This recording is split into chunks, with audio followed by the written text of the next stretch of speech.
오늘 하나님 주신 말씀 마태복음 1장 5절입니다. 마태복음 1장 5절 말씀.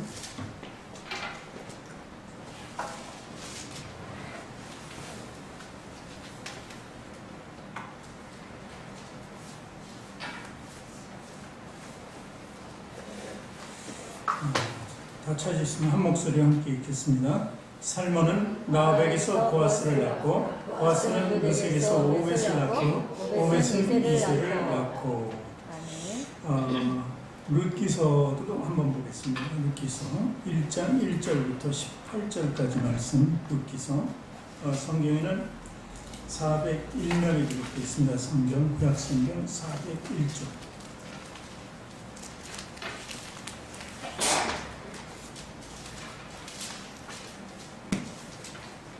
구약성경 401페이지에 기록되어 있는 룻기서 1장 1절부터 18절까지 말씀. 이 말씀은 서로 교독하도록 하겠습니다. 제가 먼저 읽고 여러분들이 다음 읽으시면 되겠습니다. 사사들이 치리하던 때에 그 땅에 흉년이 드니라. 유다 베들레헴의 한 사람이 그의 아내와 두 아들을 데리고 모압 지방에 가서 거류하였는데 그 사람의 이름은 엘리멜렉이요 그의 아내의 이름은 나오미요 그의 그 아들의 이름은 말론과 기론이니 유다 베들레헴 에브라 사람들이었으나 그들이 모압 지방에 들어가서 거기 살더니 나오미의 남편 엘리멜렉이 죽고 나오미와 그의 두 아들이 남았으며 그들은 모압 여자 중에서 그들의 아내를 맞이하였는데 하나의 이름은 오르바요 하나의 이름은 루시더라. 그들이 거기에 거주한 지 10년쯤에 말론과 기련 두 사람이 다 죽고 그 여인은 두 아들과 남편의 뒤에 남았더라. 여호와께서 자기 백성을 돌보시사 그들에게 양식을 주셨다함을 듣고 이에 두 며느리와 함께 일어나 모압 지방에서 돌아오려 하여 있던 곳에서 나오고 두 며느리도 그와 함께하여 유다 땅으로 돌아오려고 길을 가다가 나오미가 두 며느리에게 이르되 너희는 각기 너희와 어머니 집으로 돌아가라. 너희가 죽은 자들과 나를 선대한 것 같이 여호와께서 너희를 선대하시기를 원하며 여호와께서 너희에게 허락하사 각기 남편의 집에서 위로를 받게 하시기를 원하노라 하고 그들에게 입맞춤에 그들이 소리를 높여 울며 나오미에게 이르되 아니이다 우리는 어머니와 함께 어머니 백성에게로 돌아가겠나이다 하는지라. 나오미가 이르되 내 딸들아 돌아가라. 너희가 어찌 나와 함께 가려느냐. 내 태중에 너희의 남편들 아들들이 아직 있느냐. 내 딸들아 되돌아가라. 나는 늙었으니 남편을 주지 못할지라. 가령 내가 소망이 있다고 말한다니 오른밤에 남편이 두 아들들을 낳는다 하더라도 너희가 어찌 그들이 자라기를 기다리겠으며 어찌 남편 없이 지내겠다고 결심하겠느냐.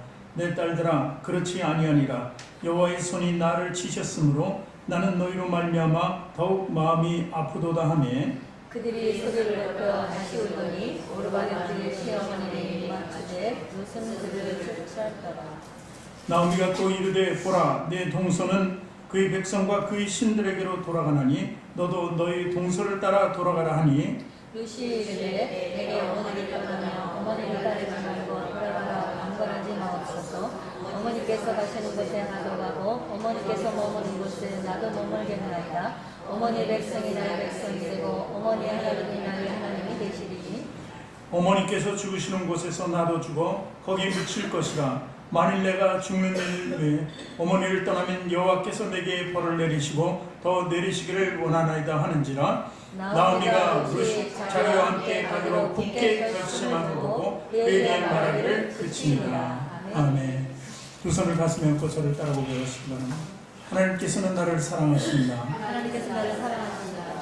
하나님께서는 나를 존귀하게 여기신다. 하나님께서 나를 존귀하게 여기십니다. 하나님께서는 나를 축복하신다. 하나님께서 나를 축복하신다. 하나님께서는 내 문제를 해결해 주신다. 하나님께서 내 문제를 해결해 주신다. 믿으십니까? 아멘. 우리 앞뒤 전후 좌우에 계신 분들에게 당신을 사랑하고 축복합니다. 인사하겠습니다. 사랑하고 축복합니다. 사랑하고 축복합니다. 사랑하고 축복합니다. 축복합니다. 사랑하고 축복합니다.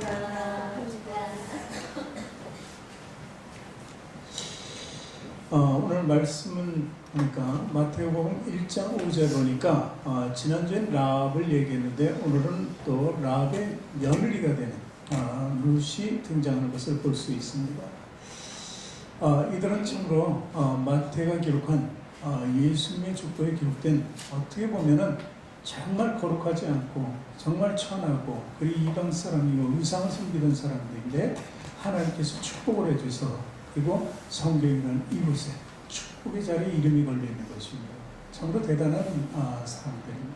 원래는 대단하지 않았는데 하나님께서 하나님 믿는 믿음 하나 가지고 이렇게 귀하게 올려주셨다는 것이죠. 그 룻에 대해서 오늘은 좀 더 알아봅니다. 지난주에는 라합에 대해서 알아봤죠. 지금 이제 3월이 됐습니다. 3월 그러면 이제 뭔가 새로운 역동적인 일들이 일어나는 이제 시작하는 거죠. 그동안의 겨울 동안에 좀 움츠렸다면 3월이 되면 조금 더 생동하는 모습으로 나오죠. 옛날의 농부들이 3월이 굉장히 분주합니다. 그래서 풍년이 올 것을 기대하고 정말 이제부터는 열심히 일하자 하고 일을 시작하는 때가 또 3월입니다. 계절 중에서도 사실 첫 번째 계절은 바로 이 봄, 3월입니다. 여러분이 태어났다 하는 것도 사실 봄과 같은 그런 느낌이죠. 그리고 이제 인생의 과정이 여름을 거치고 가을을 거치고 겨울을 향해서 가는 것처럼 이 봄은 시작을 알리기도 합니다. 그런데 우리가 참 풍년을 기억하면서 또 한 해의 봄을 생각하면서 뭔가 잘 되겠지 생각하지만 잘 되는 사람도 있지만 그렇지 않은 사람도 있다는 것입니다. 그러니까 인생에는 풍년도 있지만 흉년도 있다는 것을 이야기합니다. 오늘 나오미라는 한 여인과 또 두 여인이 더 등장합니다. 나오미는 시어머니고 오르바와 룻이라는 며느리 두 사람이 이 세 사람이 주인공이 되는 아름다운 이야기가 있습니다. 이야기 속에는 참 깊은 교훈이 담겨져 있어요. 이 세 여인은 인생의 풍년을 맛보기 위해서 정말 자기가 살던 베들레헴을 떠나서 모압이라는 이방인 땅으로 가기도 했습니다. 그리고 두 여인은 그 나오미라는 아들들과 또 결혼했죠. 뭔가 좀 잘 되보겠다고 한 것인데 풍년보다는 전부 흉년을 맞은 것을 볼 수 있습니다. 그러나 오늘의 이야기도 해피엔딩으로 끝납니다. 그 중에 두 여인, 나오미라는 여인은 다시 돌아와서 축복을 받고 또 한 여인은 우상 섬기는 이방 땅 모압에 있던 여인이었지만 두 여인 중에서 한 여인은 하나님께로 가는 그 축복의 삶을 받는 것을 볼 수 있고 또 한 사람은 그마저 포기한 것을 볼 수 있는 것입니다. 성경이 이처럼 재밌는 이야기를 통해서 우리에게 교훈을 줍니다. 그렇다면 좀 지난주에 라합은 정말 기생이잖아요. 창기라는 것입니다. 근데 기생인데도 불구하고 예수님의 족보에 들어갈 수 있는 영광을 입었죠. 그 이유는 무엇입니까? 하나님을 알기 전에 있던 삶과 하나님 알고 난 뒤의 삶이 완전히 변화됐다는 거예요. 이스라엘 백성들이 하나님의 힘으로 애굽에서 출애굽하고 그 다음에 홍해를 가르고 그 병사들을 다 수장시키고 계속해서 나가는 그 가운데 만나로 외출하기로 매일의 삶을 하늘에서 떨어지니까 매일같이 그 삶을 살고 물이 없는 그 광야에서 물이 나오고 이런 놀라운 이적들 그리고 그에 대적하는 나라들이 멸망을 당하고 이런 것을 듣게 된 라합은요 굉장히 두려웠어요. 이 두려움이요 정말 은혜의 두려움이 있어요. 은혜로 두려우면은 내가 믿음으로 가면은 그 두려움이 사라지는 거예요. 근데 믿음이 생기지 않고 그래도 나는 믿지 않겠다. 그것이 사실인데도 불구하고 믿지 않겠다 하면은 계속해서 두려움 속에 살아가는 것이죠. 그런데 이 라합은 하나님을 선택했다는 것입니다. 하나님을 선택했다는 것은 하나님의 놀라운 이적들, 역사를 자기 눈으로 보지는 않았지만 들었는데 그 들은 것이 믿어졌다는 것이죠.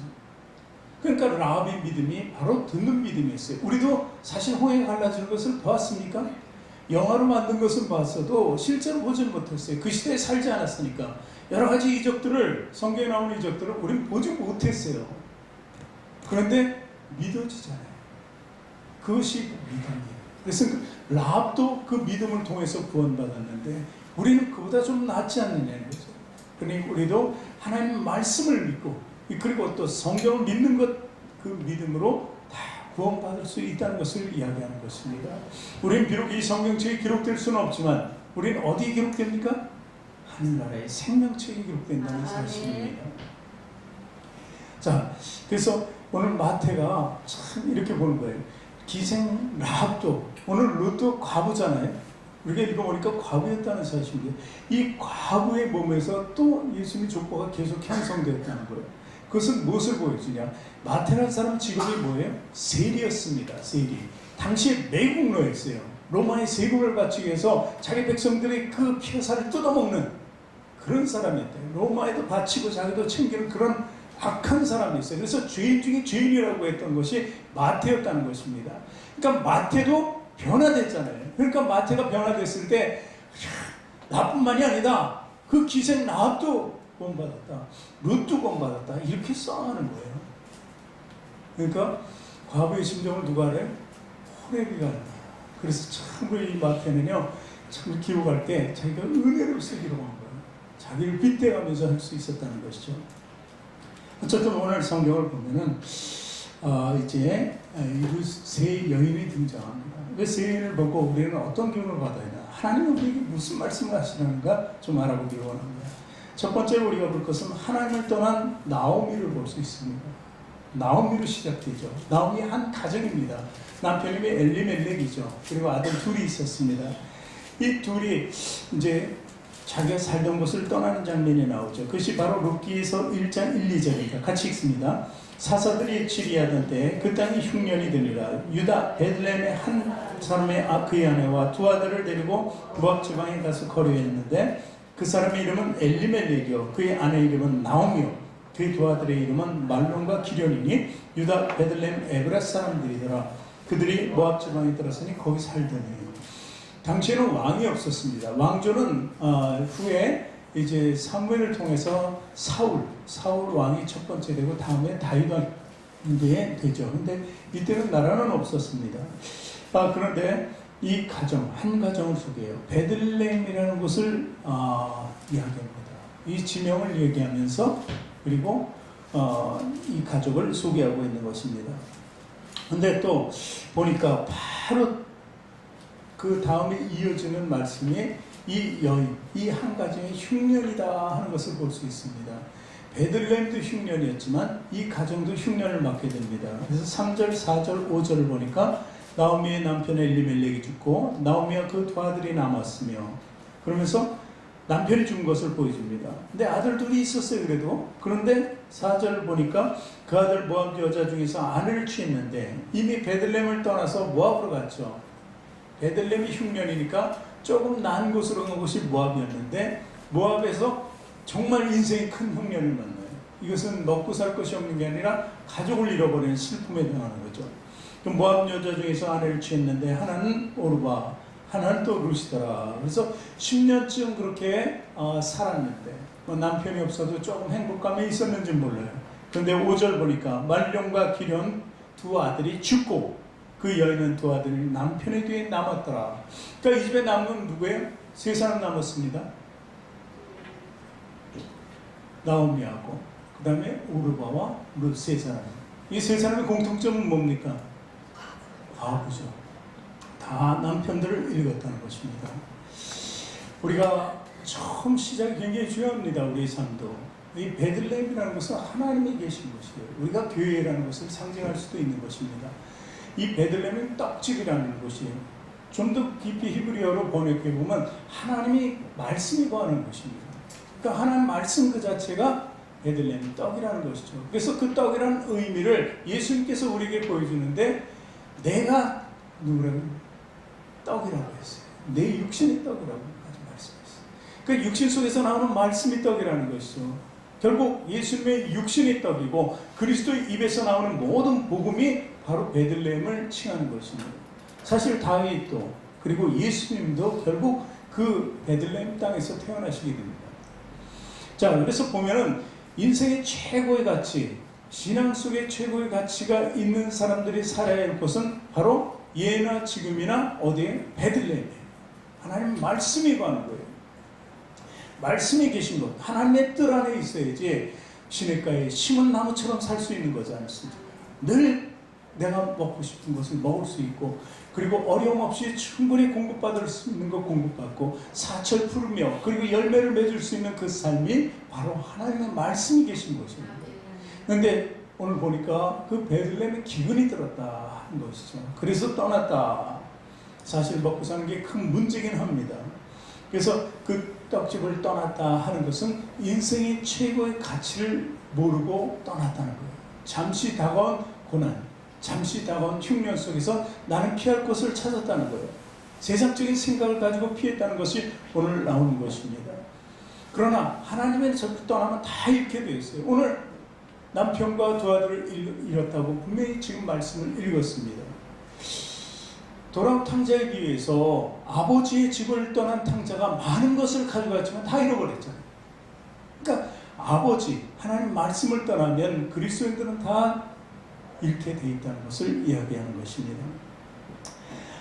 성경에는 하나님을 상징하는 두 나무가 있습니다. 하나는 종려나무입니다. 종려나무는 우리가 너무 잘 알죠. 예수님께서 예루살렘 입성할 때 비록 나귀를 타고 입성했지만 많은 사람들이 종려나무를 흘면서 나를 구원하소서 구원하소서 구원자 메시아를 외쳤다는 사실입니다. 그 종려나무가 있고 또 시띠나무라는 게 있습니다. 시띠나무가 그 나무를 통해서 만든 것이 바로 법궤, 하나님의 법궤의 주재료는 시띠나무. 근데 왜 시띠나무 그리고 왜 종려나무일까? 그들은요, 시띠나무 같은 경우는 뿌리를 갖다가 20m에서 40m까지 이렇게 내려옵니다. 그러니까 아주 척박한 땅에서도 정말 잘 살 수가 있는 것이죠. 그런 혹독한 고난을 거친 나무여야만 하나님을 상징할 수 있게 된다는 것입니다. 하나님 그 자체로 사랑이고 축복이지만, 그러나 하나님 믿는 백성들은 그만한 각오가 있습니다. 내가 법궤의 소재가 된다면 얼마나 기분이 좋겠어요. 얼마나 기쁘겠어요. 그런데 그러기 위해서 하나님께서 사용하는 나무는 여러 가지 고난과 연단을 통해서 이제 성장한 나무라는 것입니다.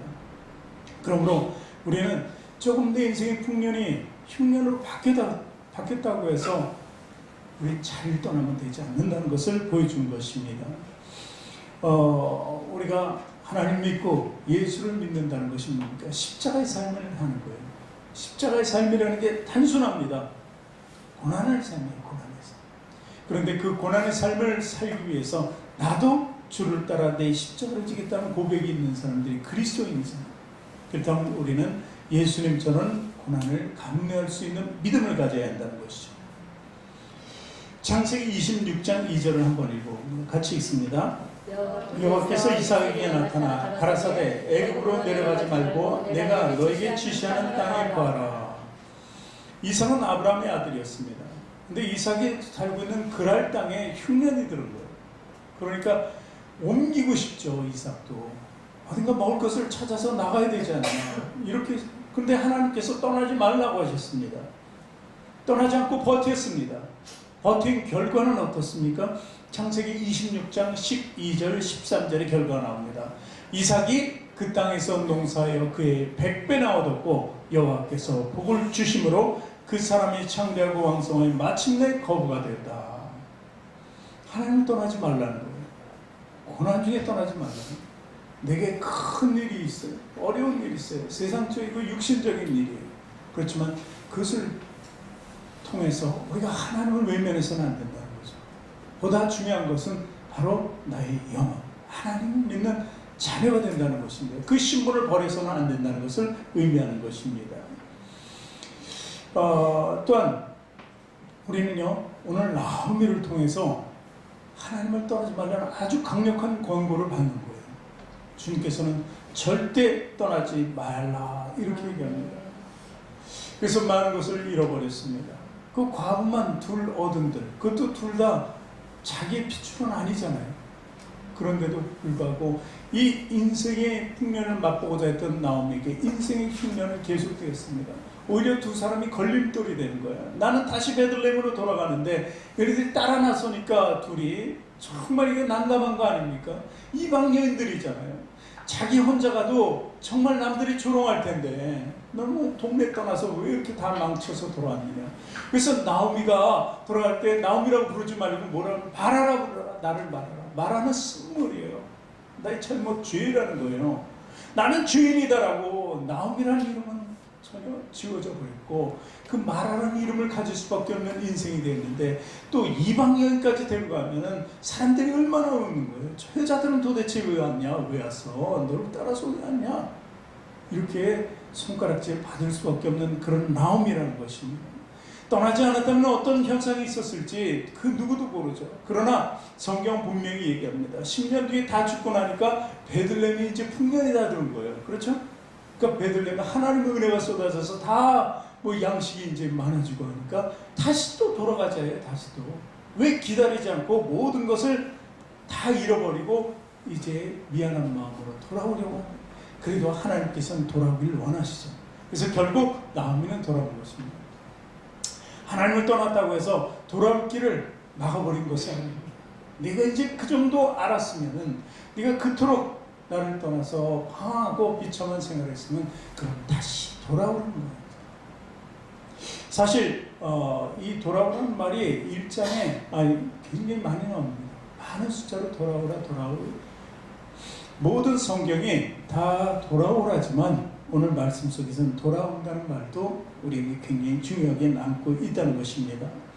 어쨌든 우리 실패한 인생인 나오미, 그 아비멜렉 그 가정을 보고 우리는 절대 하나님을 떠나지 않는 신앙을 경주해야 합니다. 두 번째는요, 오르바와 롯에 대해서 다시 한번 3절, 4절, 5절을 읽어봅니다. 나오미의 남편 엘리멜렉이 죽고 나오미와 두 아들이 남았으며 그들은 모압 여자 중에서 아내를 취하였는데 하나 이름은 오르바요 하나 이름은 롯이더라. 거기 거한 지 10년쯤에 말론과 기련 두 사람이 다 죽고 그 여인은 두 아들과 남편의 뒤에 남았더라. 자, 세 남자가 죽고 세 여자가 남았죠. 정말 절망적인 일입니다. 하나님께서 이 두 여자를 또 두고 선택적인 그 기로에 서 있는 모습을 또 보여줍니다. 이것은 마치 우리의 삶과도 같은 모든 인류가 이 두 가지 중에서 한 가지를 선택할 수 있게 하는 것입니다. 하나님 보시기에는 둘 다 오는 것이 맞습니다. 그러나 이 둘 다 오지 않는 거죠. 그러니까 심판이 있는 것 같아요. 어떤 사람은 구원을 받고 심판에 이르지 않는 것, 어떤 사람은 어떻게 구원을 받을 수가 없으니까 심판의 자리에 서는 것입니다. 구원의 자리, 심판의 자리, 이 두 가지가 분명히 있는 거예요. 양과 염소가 있듯이 말이죠. 그렇기 때문에 두 가지 선택밖에 모든 사람에게는 없다는 것을 알려주는 것입니다. 자, 룻기서 1장 14절 15절 또 한번 읽어봅니다. 그들이 소리를 높여 다시 울더니 오르바는 그의 시어머니에게 입맞추되 룻은 그를 붙여찼더라. 나오미가 또 이르되 보라, 네 동서는 그의 백성과 그의 신들에게로 돌아가더니 너도 너의 동서를 따라 돌아가라 하니. 여기서 뭐라고 합니까? 한 사람은 어디로 갔어요? 자신의 백성, 모압이죠. 모압 민족에게 다시 돌아가고 처음엔 둘 다 쫓아가려고 했던 거예요. 근데 너무나 부담이 되니까 그냥 돌아가라고 권유했습니다. 그러니까 울면서 그래도 떠나기 싫은데 10년 이상을 같이 살아왔잖아요. 그런데 돌아가라고 하니까 한 여인은 돌아간 거예요. 그의 백성과 그의 신들에게 돌아갔다는 것입니다. 선택의 기로에서 한 여인은 다시 자기가 있던 자리로 돌아갑니다. 그 자리는 어떤 자리? 심판과 멸망의 자리라는 것입니다. 그러나 한 여인은 그래도 끝까지 자기 어머니, 시어머니죠. 나오미를 쫓겠다고 이렇게 얘기하는 것입니다. 여러분의 선택은 어떻습니까? 이런 절망적인 상황이 만약에 저와 여러분의 상황이라면 어디로 가야 될까요? 제가 좀 전에 말씀드렸잖아요. 정말 이 과부의 몸으로 남의 땅이잖아요. 이 모압 여자들이 거기 가서 손가락질 받으면서 산다는 거 생각해 보세요. 차라리 안 가죠. 안 가죠. 그냥 그 땅에 있다가 정말 어머님 말대로 그 집에 있다가 더 나와서 새로운 남편을 맞아서 살 수 있다는 거예요. 오늘 말씀 속에는 이스라엘과 혼례 제도가 있는데 이 자기가 살던 남편이 죽으면 그 동생에게로 또 시집가게 돼 있어요. 그러다 또 죽으면 또 밑으로. 근데 지금 이제 나오미가 자기 남편도 죽고 그러니까 애를 낳을 수 없다. 혹시 난다 해도 너희들이 어떻게 기다리겠느냐 막 이러면서 따라오지 말라고 이렇게 권유합니다. 그랬을 때 자, 한 사람은 이제 어머니를 쫓고 한 사람은 떠났습니다. 근데 오늘 그의 신들에게 돌아갔다는 이야기를 한 것은 한 사람은 하나님께로 갔다는 거예요. 어머니를 따라갔다는 것보다는 한 사람은 하나님의 사람이 되었다는 것을 이야기하는 것입니다. 자, 룻기는요 이렇게 이런 것을 보여주지만 사실 남은 사람의 축복도 기록되어 있어요. 그저 남아서 멸망 중에 정말 남아서 비천한 삶을 살아가는 것이 아니라 그렇게 남은 중에도 기름이 있다는 것을 보여줘요. 하나님께로 나가는 길이라는 것이죠. 2장을 보면 룻기서 2장은 보아스라는 아주 현명한 청년이 나옵니다. 근데 이 과부 나오미가 이제 베들레헴에 올라왔어요, 어머니가. 근데 먹을 것이 없어서 이삭을 주어요. 남들이 다 데리고 간 자리에 떨어진 이삭들을 주어서 연명을 하는 거죠. 그렇게 하는데 그 남은 것을 줍는 룻이 너무 아름다워. 그 자기 어머니를 쫓아왔다는 것, 시어머니를 쫓아왔다는 것에 너무 감동도 받았겠죠. 아, 오히려 저런 여인이 참으로 아름답고 현숙한 여인이 아닌가 본 것입니다. 그리고 자기 어머니를 살리기 위해서 나와서 그 이삭을 줍는 그 모습을 봤어요. 그래서 그 남은 것을 더하기 위해서 일꾼들을 시킬 때 더 많이 남겨라, 더 많이 남겨라. 치근하게 생각했죠. 한편은 연민도 느끼고 그것이 사랑으로 발전하게 되죠. 그래서 두 사람은 마침내 결혼하게 되는데 이 남은 것 때문에, 그러니까 이삭 남은 것, 이 남은 것이 중요한 거예요. 그러니까 보세요. 남은 여자잖아요. 이삭은 남은 것이 있어요. 다 추수하고 남은 것이었어요. 근데 보아스가 나중에 결국 결혼할 수 있었던 것은 나오미가 내려가긴 내려갔어도 그 땅은 그대로 가지고 있었어요. 농사를 그때 못 지었기 때문에 이삭을 준 거지. 근데 결국 보아스가 그 땅의 주인이 됩니다. 그 땅의 주인이 된다는 조건은 그 대를 이어주는 조건이에요. 그러니까 그 대를 이을 수 있는 방법은 나오미에게는 없었지만 보아스가 그쪽 집안으로 들어가면서 룻과 결혼하면서 그 대를 잇게 됐다는 거예요. 그 나머지 땅, 나오미와 에비멜렉의 땅, 그것을 취하면서 이 남은 것이 그래서 굉장히 중요하다는 것입니다. 그렇다고 해서 우리가 남은 것은 엄청난 것, 이것을 생각하고 연상해서는 안 돼요. 이들에게 남은 것은 절망이었어요. 낙심뿐이었어요, 사실. 나오미에게 그 땅이 있더라도 여자 둘이잖아요. 무슨 농사를 어떻게 짓겠습니까? 이런 참담한 현실 속에 있었던 거죠. 근데 남은 것을 보아스가 이 여인을 사랑하니까 그것도 취하고 그 룻도 취하게 된 것이죠. 그래서 결국 이런 남은 것을 찾는, 남은 것의 은혜를 입는 이 과정에서 마태복음 1장 5절 오늘 본문 말씀은 살몬은 라합에게서 보아스를 낳고 보아스는 룻에게서 오벳을 낳았다 하면서 대를 이어가잖아요. 얼마나 축복입니까? 룻이라는 여자가 이방 여인 아닙니까? 그런데 예수님이 족보 안에 들어왔다는 사실이죠. 이것이 남은 것의 축복일 수도 있습니다. 그리고 자, 룻의 시어머니가 누구예요? 금방 5절 읽었는데 라합이죠. 라합. 라합은 누구였어요? 지난주에 기생이었잖아요. 라합은 이스라엘 사람이 아니잖아요. 여리고 사람이잖아요. 그렇죠. 자기도 이방 여인이에요. 그러니까 보아스, 자기가 낳은 아들이 룻하고 결혼한다고 했을 때 정통적인 이스라엘 보수 집안이었으면 결혼하라 그랬을까요? 네가 왜 과부하고 그래? 그랬을 거란 얘기예요. 그 과부일 뿐만 아니라 모압 여인이잖아요. 이스라엘 백성이 아니었다는 거예요. 그러니까 이 성경은 참으로 오묘합니다. 마태도 이거 참 오묘하게 쓴 거예요. 라합이 기생 출신이고 이방 여인이었기 때문에 룻이 과부였어도 아무 상관없는 거고, 그리고 모압 여인도 상관이 없는 거예요. 그러니까 받아들일 수 있는 거잖아요. 자식 잃은 부모 없다고 해서 보아스가 우겨서 한 것도 있을 수 있지만 실제로는 이런 족보가 그냥 흐트러지는 막 족보가 아니에요. 서로를 이해하고 이 관계를 맺어주는 족보가 형성되는, 이게 놀라운 성경의 진리라는 거예요.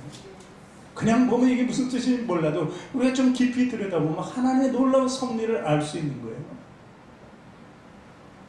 하나님이 이렇게 우리 한 사람 한 사람에게도 이 룻과 같이, 이 라합과 같이 역사하신다는 것을 믿으시기 바랍니다. 자, 남은 것에 대해서 또 조금 얘기해 볼게요. 성경의 욥은요, 동방의 의인이고 동방의 거부였어요. 근데 사단이 하나님께 질문하고 좀 시험해보자. 저희 있으니까 하나님을 섬기지 싹 뺏어버리면 하나님 멸시하고 떠날 걸 이렇게 했어요. 그러니까 하나님이 그래 네가 할 수 있는 대로 해봐라. 생명만은 다치지 마라. 그러니까 생명만 빼놓고 싹 걷어가고 몸도 완전히 상처투성이로 만신창이로 만들어 버리죠. 그런데 이 욥이 뭐라고 합니까? 이것이 남은 거예요. 다 잃어버렸잖아요. 다 잃어버렸는데 남은 것이 뭐예요? 몸뚱아리 하나잖아요. 몸뚱아리. 그것도 아주 비참해진 몸뚱아리. 그런데도 찬양하고 있는 거 아닙니까? 욥기 1장 21절은 굉장히 깊은 뜻을 가지고 있어요. 우리 고백처럼 한번 읽어봅시다. 욥기서 1장 21절 가로되 내가 모태에서 적신이 나왔사온즉 또한 적신이 그리로 가올지라 돌아갈지라 주신 자도 여호와시요 취하신 자도 여호와시니 여호와 이름이 찬송을 받으실지어다 하고 자기가 남아있다는 사실에 너무 감사한 거예요. 그리고 하나님께로 돌아갈 것이 더욱 감사한 거죠. 아예 만들어지지 않은 것보다는 만들어진 것에 감사하는 거죠. 자기가 있다는 그 존재감에 대해서 너무 감사한 거예요.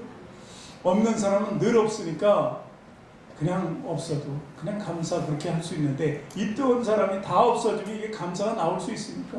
원망과 불평, 부정, 막 저주가 나올 거예요, 입에서. 그런데 욥은 이렇게 다 없어도 또 남은 자신을 보면서 감사한다는 거예요. 이게 우리의 삶이 되어야 돼요. 신앙 속에서는 너무 있는 것을 바라지 마세요. 내가 가진 것 조금 없어지고 나눠준다고 해서 내가 없어지는 건 아니잖아요. 내 존재감은 있는 거예요. 하나님께서 더욱 나를 사랑해 주시고 더욱더 하나님 나를 축복해 주시는 거예요. 하나님 더욱더 나를 높여주신다는 것입니다. 이런 삶이 바로 신앙의 삶입니다. 그래서 하박국 선지자는 또 뭐라고 합니까? 비록 무화과 나무가 무성치 못하며 포도나무에 열매가 없으며 감람나무에 소출이 없으며 밭에 식물이 없으며 우리의 양이 없으며 외양간에 소가 없을지어다. 점점 더 이렇게 고백했을 거 아니에요, 저같이. 예? 점점 더 큰 소리로 막 하나님께 울부짖는 소리를 했을 거예요. 그런데도 뭐라 그래요? 18절에 나는 여호와를 인하여 즐거워하며 나의 구원의 하나님을 인하여 기뻐하리로다. 나라도 잃고 모든 것을 잃었는데 그래도 나의 존재감 때문에 나는 기뻐한다. 하나님께 감사한다는 것이죠. 이것이 바로 하나님께서 원하시는 우리의 삶입니다. 그러나 늘 이렇게 살도록 하지는 않잖아요. 하나님 다 새롭게 욥은 2배의 축복을 주셨어요. 그리고 이 선지자 하박국 선지자가 그렇게 고백해서 하나님께 얻으면 내가 다시 너희를 세울 것이다 하는 거죠. 다시 돌이키라는 거죠. 그 위대한 역사는 예수님에 의해서 다 이루어진 것이라는 것을 믿으시기 바랍니다. 우리가 잠시 정말 하나님 품을 떠나 인생의 실패를 했다 하더라도 돌아가야 됩니다. 돌아가는 것이 바로 우리 가장 귀한 은혜와 축복인 것입니다. 마지막 세 번째는 이제 룻의 축복입니다. 룻이 받은 축복이죠. 1장 16절 17절에는 룻이 축복받을 만한 말씀을 하나님께 드린 거예요. 어머니에게 나오미에게 이야기한 것이지만 이것은 하나님이 듣고자 하는 말씀이었어요. 우리를 통해서 늘 고백받고자 하는 말씀이에요. 자, 같이 읽습니다. 룻이 이르되 내게 어머니를 떠나며 어머니를 따르지 말고 돌아가라. 강권하지 마옵소서. 어머니께서 가시는 곳에 나도 가고 어머니께서 머무시는 곳에 나도 머물겠나이다.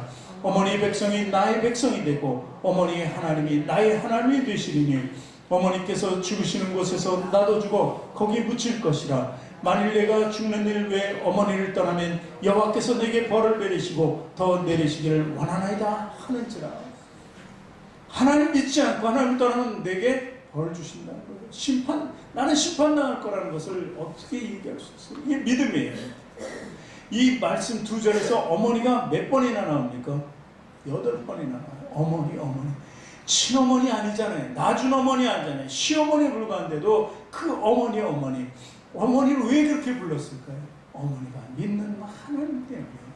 어머니가 믿는 하나님이 계시지 않았다면 룻이 결코 따라갈 수 없었다는 거예요. 쭉 읽어보니까 결국은 하나님 때문에 나는 간다는 것이죠. 정말 이게 감동적인 신앙의 모습입니다. 이런 신앙의 모습을 저와 여러분이 가지기를 주님의 이름으로 부탁드립니다. 참 룻이 장래가 미래가 지금 어머니를 쫓아가면 너무 불투명하잖아요. 다른 사람 같으면 간다고 얘기해서 데리고 와도 이게 걱정이에요. 그렇잖아요. 이거 가서 어떻게 하지? 이 생각만으로 가득 차서 그 땅에서 살았어야 될 거예요. 그런데 무슨 이 고백을 통해서 자기의 희망과 비전을 제시한 거예요. 그러니까 자기 삶에 하나님이 전부라는 것을, 어머니가 전부라는 것을 얘기하고 싶은 거예요. 어머니, 어머니, 어머니, 어머니 하면서 8번이나 그 짧은 말 속에 넣었던 것입니다. 우리가 인간적인 측면에서는 정말 룻의 선택은 잘못된 거예요. 현명하지 못한 여자로 볼 수밖에 없습니다. 그러나 나 하나님의 백성으로 살리라. 하나님 때문에 내가 어머니를 모시고 살리라. 이런 고백은 우리에게서는 가장 절대적인 성공적인 선택이라는 것입니다. 여러분, 여인의 이 선택이 갖다 준 게 바로 다윗의 증조 할머니가 되는 거예요. 아주 거룩한 삶의 주인공이 됐다는 것입니다. 이런 선택 우리에게 있어요. 1장에서는 돌아가라, 돌이키자, 돌아가야 된다. 12번 나와요, 사실. 이 12번이 우리에게 공부하는 하나님의 말씀이고 예수님의 말씀이에요.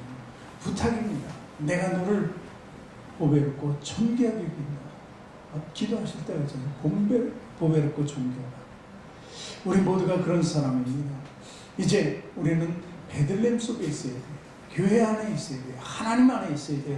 믿음 안에 있어야 된다는 것입니다. 그러면 우리가 잠시 흉년에 처했더라도 하나님께서는 풍년을 바꿔주신다는 거예요. 베들레헴도 10년 후에 다시 그 양식이 넘치게 해줬잖아요. 그렇게 하듯이 우리가 좀 더 참고 인내하고 기다리면 우리에게는 하나님의 놀라운 축복이 밀려옵니다.